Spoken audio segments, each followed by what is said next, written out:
So you all understand, I love talking about this stuff because it makes me think about it, because you have to understand that I'm trying to, while I'm doing this, I'm trying to answer a question. I'm going to post this video to answer a question for someone who messengered me, who's been around as long as me. And he's still trying to find the answers, and I don't have the answers necessarily, but I've spent a lot of time thinking about this situation and using the different things that I used the way I used them. See, that's right there is a caveat. See, you're asking me, how do you make a perfect mirror edge? I did it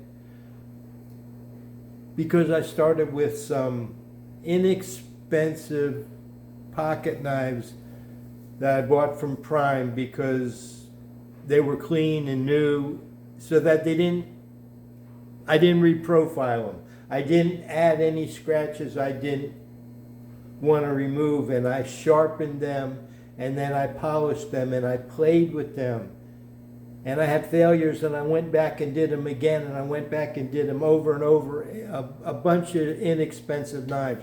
Plus my chef knives, learning the different steps, the diamonds, and then the ceramics, and then the lapping films and the strops, and I played with them trying to find that perfect mirror edge.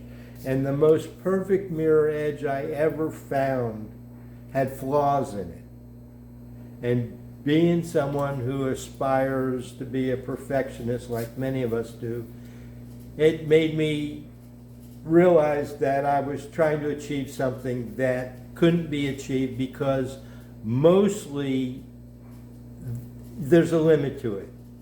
There's cross-contamination, there's a limit to how good these products are that we're using. We're not working in a clean lab. I'm working at my dining room table, so and we're looking with our eyes and scrutinizing our work as though it's a clean lab, and it's not that. So we got to take that out. So I started with brand new knives and polished them, and I got as best as I could.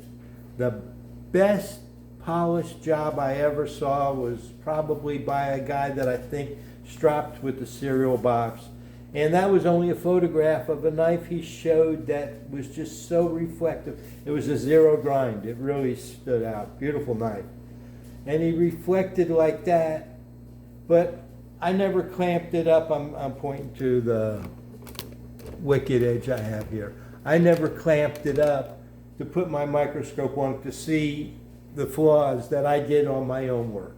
So I'm telling you, when I tried to do it and I scrutinized my work, I couldn't get perfect, but I learned what it was about. And I spent a lot of time trying the different stuff, what it was about, and trying the different products. And there are no shortcuts for the labor that it requires to do any finished work well, whether it be painting or woodwork or metalwork or polishing, whatever. It takes steps, and it's not a counting thing. It is result related. If every stroke we did was exactly the same pressure, then the counting would mean something, like on a CNC machine, that it's programmable, mechanical, but it's not with the humans. And it's subjective, and we're looking, and it's two sides of the knife, and you're using one arm is different. So there's a lot of work you have to do, and it's not just recipe, 10 strokes here, 5 of this, 4 of this. You have to learn. Let me stop here.